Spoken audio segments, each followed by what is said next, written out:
everyone, my name is Minh and in video our group will present about international transportation and control. On behalf of Group 1, I would like to introduce members in group. Leader is Minh Khang and next Minh, Thảo Anh, Thái An and me, Minh. Our presentation will be in 3 parts. In this first part, Thảo Anh and An will talk about methods of transportation. Then, in the second part, Minh will talk about types of transport document. Finally, Minh Khang will go on to talk about international trade and contract. So now we come to first part with Thảo Anh. So I will come to the first part. It is a method of transportation. We will divide this in 4 common methods. First, I will talk about the sea transportation. It is a form of transporting goods by ship through the sea or seaport. This method can carry a variety of goods in large quantity, such as container, machinery, with lower shipping costs than air transportation, and it requires fast delivery compared to rail or road transportation. However, it will be limited if there is no seaport, and we will still need other means to transport to the final place of delivery.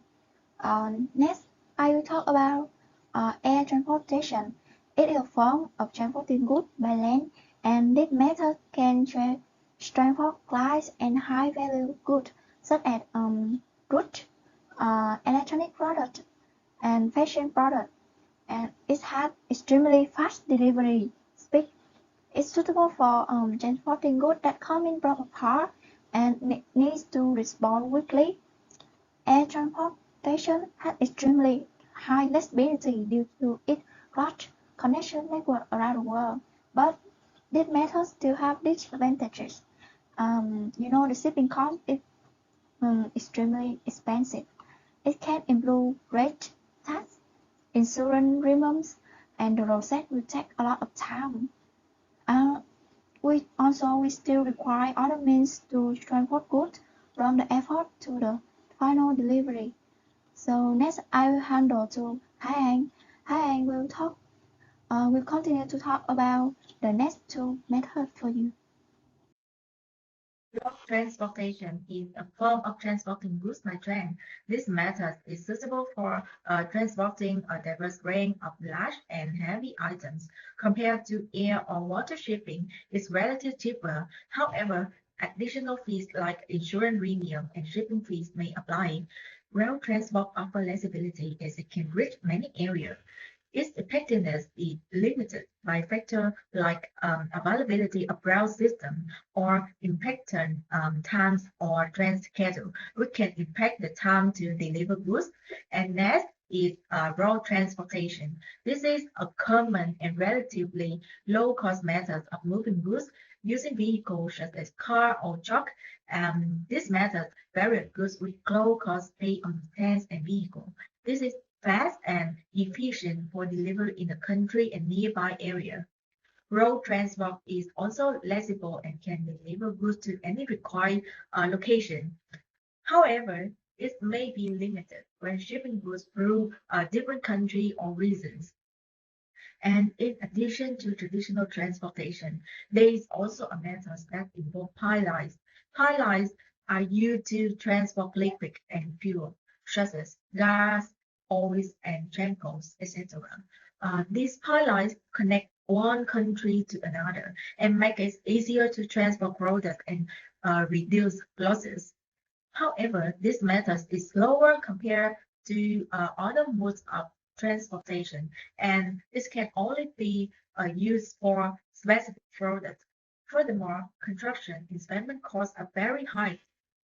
And next part, we'll talk about some types of transport documents. Hello everyone, my name is Minh.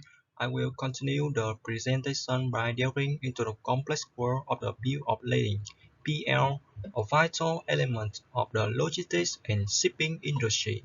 In particular, let's explore the notion of ocean BL.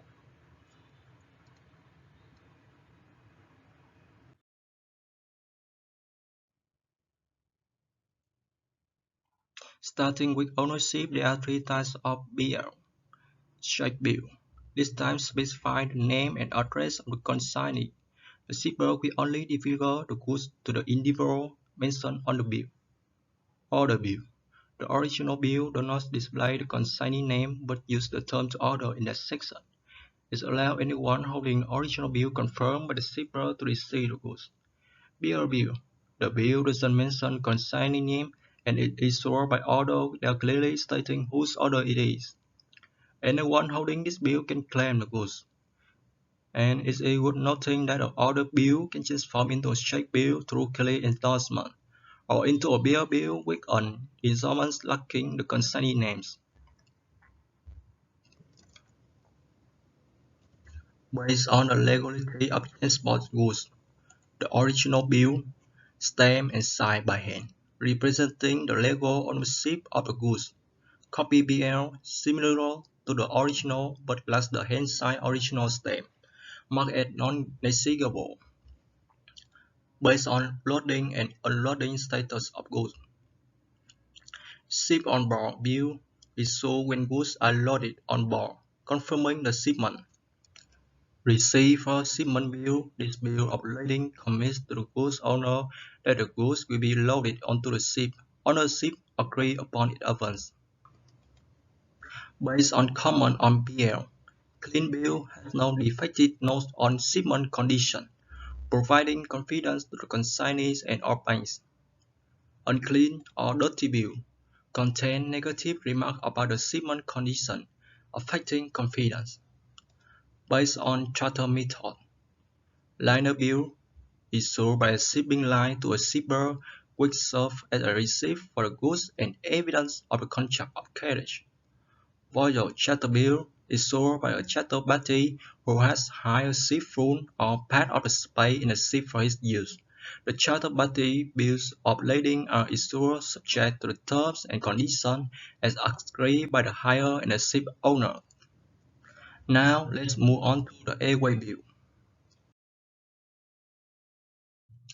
In the airway bill, AWB, there are two types of airway bill: Master Airway Bill (MAWB) and House Airway Bill (HAWB). MAWB is a BL issued by the air carrier to the collector with BL to receive the goods at the destination airport. This BL is used to regulate the relationship between the air carrier and the consumer, and as a delivery document between the carrier and the consumer.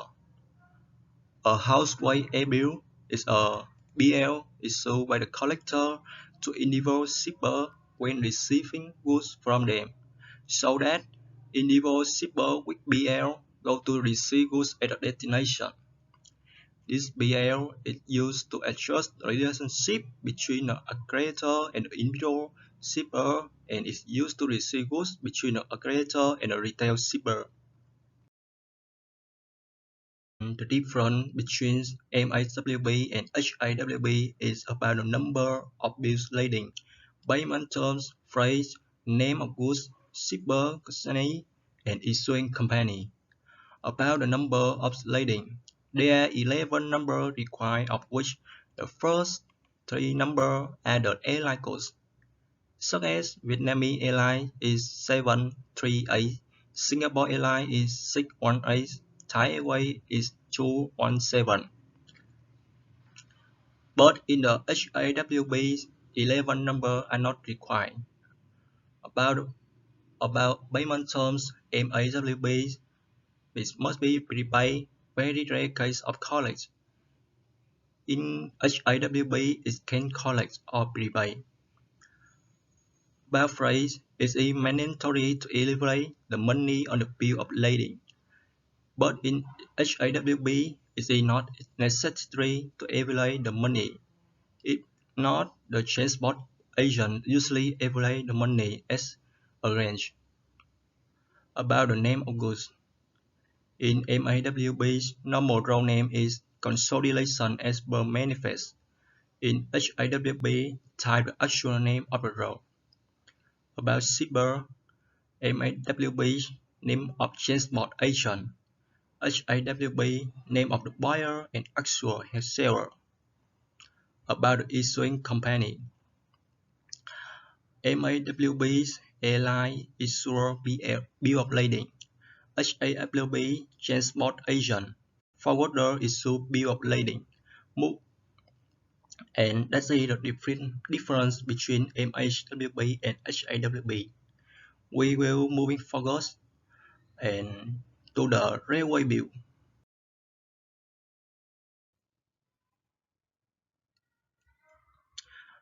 Railway bill, a legal document provided by the carrier to shipper detailing the type, quantity, and destination of goods transported by rail.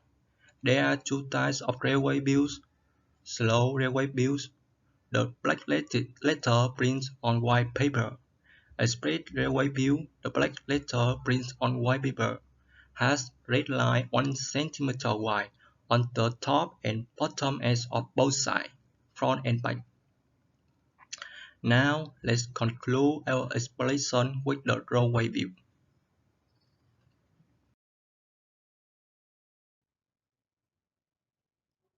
A railway bill, as you can see, includes vehicle registration documents, inspection certificates, driver license, training certificate, and business registration. Additional documents such as transport contract, freight receipt, travel documents, and shipping documents. In conclusion, bill of lading, whether in air, ocean, railway, or trucking, form the backbone of global trade, ensure the secure and efficiency transport of goods across the diverse modes. Focus to a lecture viewpoint that regulates international trade and contract. This batch will be presented by Khang. First part we will learn about Incoterms. What is Incoterm? Incoterms are international commercial terms or trade terms published by the International Chamber of Commerce or the ICC. They are commonly used to ease domestic and international trade by helping traders to understand another.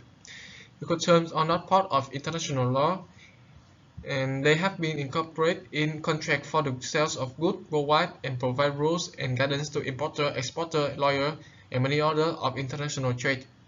For the history, the first quote published by the ICC on the international trade term was issued in 1923, with the first edition known as Incoterms published in 1936.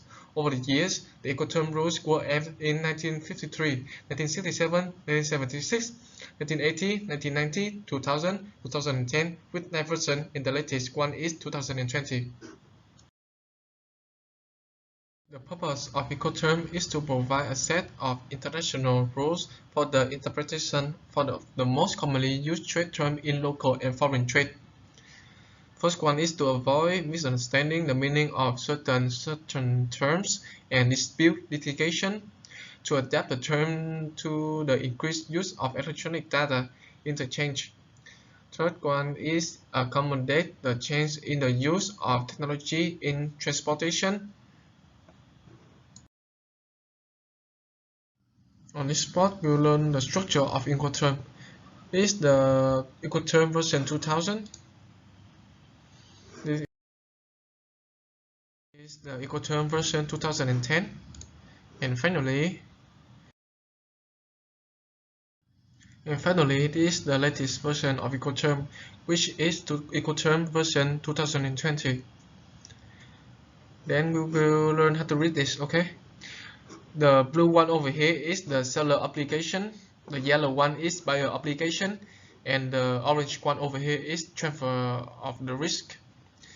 And each part of the E, F, C, D have the different meaning. On the X word, EXW is mean X word is a shipping arrangement in which a seller make a product available at a specific location, but the buyer has to pay the transport cost. For the F, FCA means free carrier. Buyer pay all costs from point of delivery. For the FAX, free along ship side. Buyer pay loading charge on the vessel, and the seller pay freight to named destination. For the FOB, means free on board. Seller pay all costs after goods have been delivered over ship trail. Next is the C.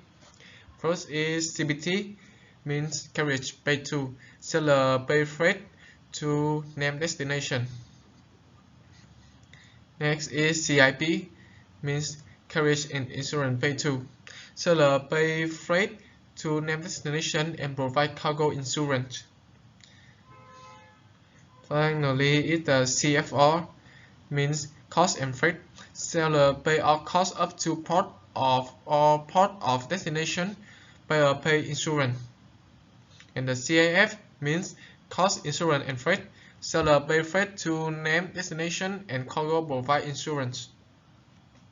For the D, first one is DBU, delivered at place unloaded. The seller is responsible for delivering the goods to the name of the destination, ready for unloading, and bear all the risks and costs until the goods are delivered at the named place.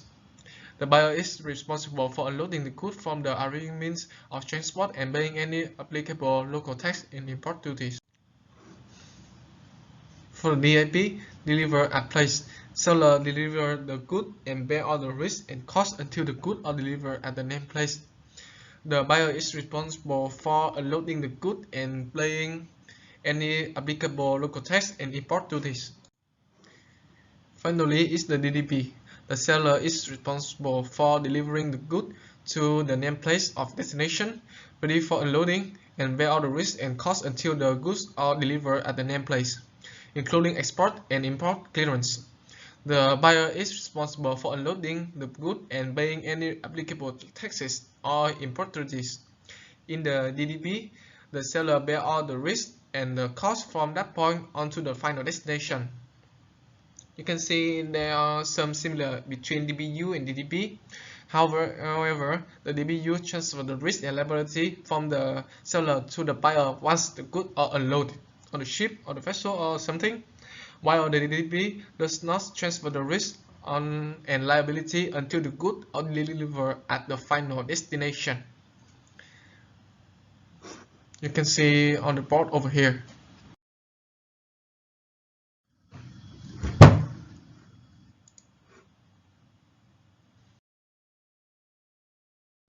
So there's difference between Incoterms 2010 and 2020.